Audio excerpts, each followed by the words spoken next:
In a verdant valley cradled by mist-shrouded mountains, there lived a couple who longed for a child. Their modest cottage, surrounded by wildflowers and whispering pines, was filled with love but echoed with the quiet ache of unfulfilled dreams. The wife, Eliza, spent her days tending a garden, her hands coaxing life from the soil, while her husband, Tom, carved wooden toys, hoping one day to gift them to a child of their own. Beyond their garden wall stood the imposing estate of Dame Gothel, a sorceress whose name was spoken in hushed tones. Her garden, lush and forbidden, bloomed with unearthly splendor, guarded by spells that made the air hum with warning. Eliza's longing grew unbearable when she discovered she was with child. Her heart soared, but her body craved a peculiar plant from Dame Gothel's garden, a radiant herb called Rapunzel, its leaves glowing faintly under moonlight. Tom, desperate to ease his wife's distress, scaled the sorceress's wall one starry night, plucking the herb with trembling hands.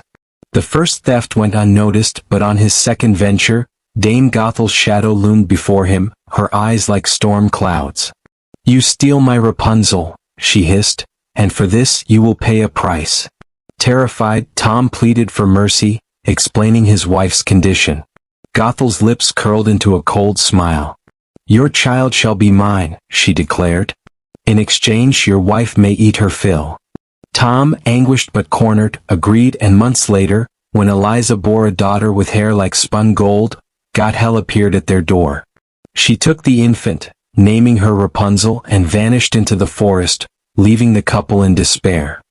Gothel raised Rapunzel in a hidden tower deep within the woods, its stone walls spiraling high above the treetops, unreachable save for a single window at its peak. No door, no stairs, only the smooth, unyielding stone and Gothel's magic. She taught Rapunzel to sing, for her voice was as enchanting as her hair, which grew longer and stronger with each passing year, cascading in golden waves. Every evening Gothel would call, "Rapunzel, Rapunzel, let down your hair," and the girl would lower her tresses, allowing the sorceress to climb. Rapunzel's world was the tower. She knew nothing of the valley, the mountains, or the songs of free birds.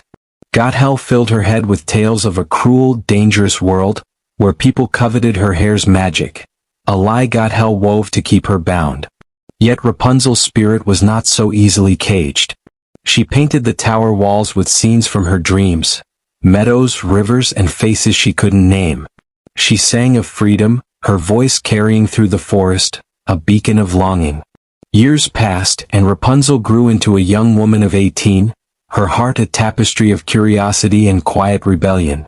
She questioned Gothel's tales, her mind sharp despite her isolation.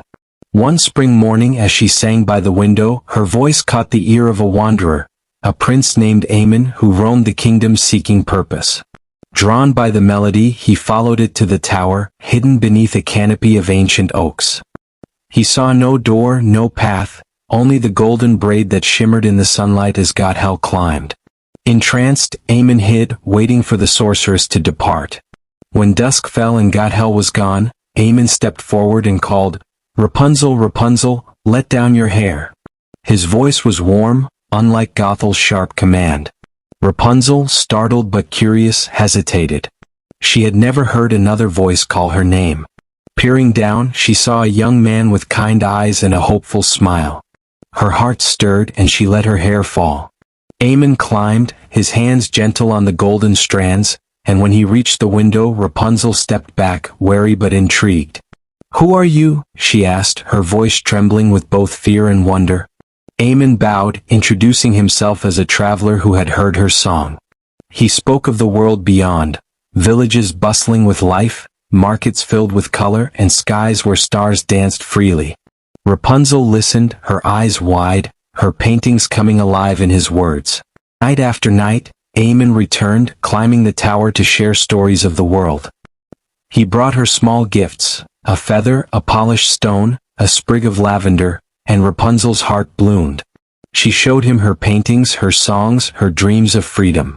Aemon, moved by her spirit, vowed to help her escape. But Rapunzel, though yearning, feared Gothel's wrath and the unknown world. "What if it's as cruel as she says?" she whispered one night, her hands clutching Aemon's. "It's not all cruel," he replied, his voice steady. There's beauty too, and people who will love you for your heart, not your hair. His words kindled a fire in her, and she began to dream of a life beyond stone walls. Their meetings remained secret until one fateful evening. Rapunzel, lost in thought, let slip to God hell that her braid felt heavier after the prince's climb. Gothel's face darkened, her eyes blazing with betrayal. You've let another into my tower, she roared. Before Rapunzel could explain, Gothel seized a blade and severed her golden braid, the strands falling like a severed lifeline. With a wave of her hand, Gothel banished Rapunzel to a desolate wasteland, a barren plain where thorns grew and winds howled. The tower, now empty, stood as a monument to Gothel's control. Aemon returned that night, calling for Rapunzel, but Gothel's voice answered, mocking him from the window. She dangled the severed braid, taunting him with Rapunzel's fate. Enraged and heartbroken, Aemon climbed, determined to confront her. But as he neared the top, Gothel's magic surged and he fell, thorns below piercing his eyes. Blinded, he stumbled into the forest, calling Rapunzel's name, his heart tethered to her song. In the wasteland, Rapunzel wandered, her cropped hair a reminder of her loss. She was alone, yet the world was vast, its horizons endless. She learned to survive, finding water in hidden springs and weaving shelters from reeds. Her songs, once bright, now carried a mournful strength, echoing across the barren land. She thought of Aemon, her heart aching, but she refused to let despair claim her. She painted with mud on rocks, sang to the stars, and whispered promises to herself. She would find a way back to the world she'd only dreamed of. Months passed and Aemon, now a wanderer in truth, roamed blindly, guided by memory and hope. His sight was gone, but Rapunzel's voice lingered in his soul. One twilight, as he rested by a stream, he heard a familiar melody, a song of longing and resilience. He followed it, his steps unsteady but sure, until he reached the wasteland's edge.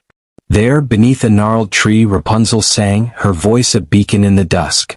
Rapunzel! Aemon called, his voice breaking. She turned, her breath catching at the sight of him, scarred, sightless but alive. She ran to him, tears streaming, and as they embraced, her tears fell upon his eyes. A warmth spread and slowly his vision cleared, her love breaking Gothel's curse. They held each other, the wasteland blooming faintly around them, as if their reunion stirred the earth itself. Together they journeyed back to the valley, hand in hand, Rapunzel's heart alight with the freedom she'd earned. They sought out her parents, Eliza and Tom, who had never stopped grieving. The reunion was tearful, the cottage filled with laughter and warmth as Rapunzel recounted her tale. Aemon welcomed his family, spoke of a future where Rapunzel could paint, sing and live unbound. As for Gothel, her tower stood empty, her magic waning without Rapunzel's light to feed it. The valley whispered of her downfall, the sorceress undone by her own cruelty. Rapunzel's hair grew back, not as long but just as radiant, a symbol of her resilience. She and Aemon built a life together, not in a palace but in a home filled with art, music and love. Rapunzel's songs carried across the valley, no longer caged but free, inspiring others to seek their own liberation.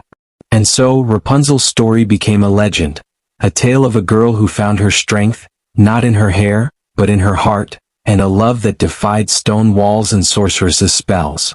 The valley flourished, its people singing her songs, their voices rising like stars in the night, a testament to the power of hope and the courage to climb toward freedom.